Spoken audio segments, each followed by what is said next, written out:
Certa vez, Jeffrey Russell disse o seguinte: na religião hebraica anterior ao exílio, Yahvé fez tudo o que havia no céu e na terra, tanto de bem como de mal. O diabo não existe. O conceito hebraico de diabo desenvolveu-se gradualmente, surgindo de certas tensões dentro do conceito de Yahvé. A fala de Russell torna-se ainda mais importante quando olhamos textos como Isaías 45, 6, 7, em que notamos a ausência de um rival a Yahvé, ou seja, Yahvé é a divindade que tem a responsabilidade entre o bem e o mal.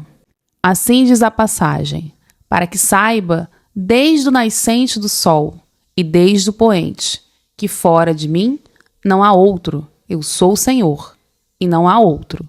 Eu formo a luz e crio as trevas, eu faço a paz e crio o mal. Eu sou o Senhor, faço todas essas coisas. Assim sendo, é incorreto afirmarmos que no antigo Israel havia o imaginário de Satã.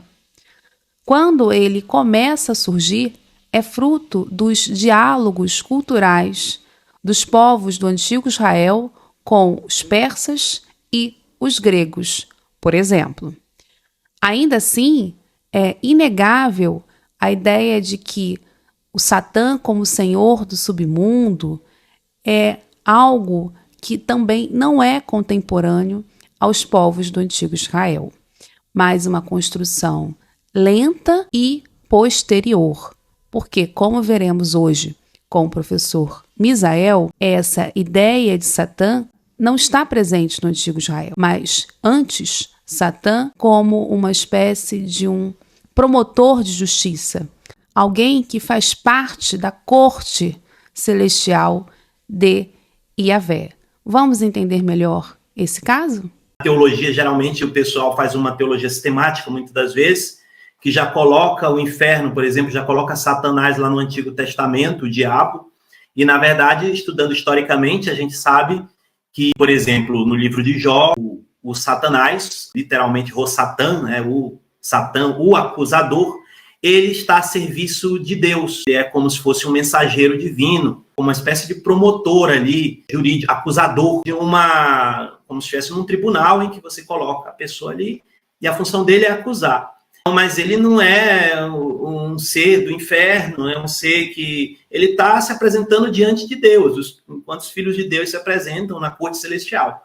Então, depois a gente vai criar uma figura, por exemplo, de Satanás, inclusive que nem tem também no Novo Testamento, aquele Satanás que é o rei do inferno, chefão, digamos assim, do inferno, né? No Novo Testamento. É a série Lúcifer, que terminou não tem muito tempo. Exato. Então, eu acabei não vendo muito essa série, eu vi o começo, né?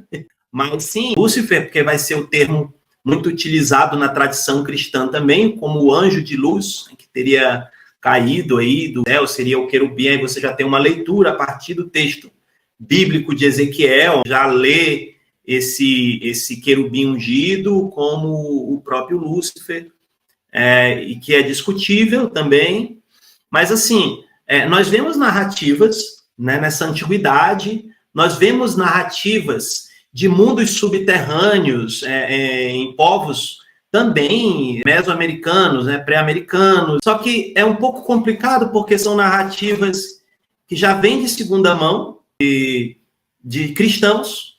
Então, você tem muita dificuldade de detectar, mas você consegue detectar, por exemplo, em narrativas indianas também, até mesmo, por exemplo, nas narrativas nórdicas, germânicas, principalmente, um mundo inferior, mas esse mundo inferior, em geral, ele é só um lugar onde, tipo, é uma espécie de continuidade dessa vida aqui e lá.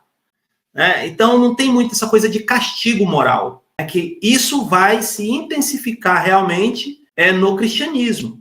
Você tem alguns vislumbres, uma preparação disso, por exemplo, em Virgílio. Na Ilíada, a gente já vê algumas coisas de tormentos ligados a pessoas que não foram boas pessoas aqui, segundo os padrões sociais.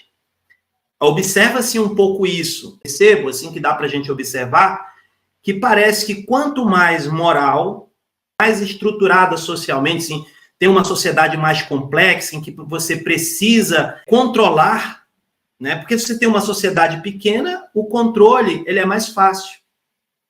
Agora, uma grande sociedade, como, por exemplo, a romana, que estava se iniciando no Império, me parece, aí é uma noção minha, que já essa narrativa do inferno, do Vigílio, por exemplo, ela já pega um pouco pesado nessa questão moral. O inferno, ele vai, esse lugar inferior, esse Hades aí, esse Tártaro, ele vai se tornando um lugar também de punição, já moral, né? E que o cristianismo, principalmente oficial, né, vai ser muito influenciado pela essa cultura romana, pelo Império Romano, vai absorver isso também, mas vai transformar, então, o Sheol judaico, que era só um lugar de mortos ali, onde, na verdade, você parece que não tem nem consciência, porque diz lá no texto que, olha, lá não tem trabalho, não tem indústria, não tem nada. E então, é chamado de um lugar onde você vai repousar, onde você descansa, que é a escuridão. Então, a gente deduz que é quase como se fosse um nada, se pensar bem. Esse pensamento do Sheol, ele parece muito sóbrio, assim, no sentido, é quase parecido com uma ideia contemporânea nossa aqui, de mais de morte, onde você acaba tudo, onde cessam as atividades, né? Gostou do conteúdo? Então se inscreva aqui no canal, deixe seu like e compartilhe esse vídeo com amigos e familiares. Me ajude a continuar o trabalho aqui nas redes. Além disso, você pode se tornar membro do canal. São 3 categorias, só escolher a sua. Até a próxima!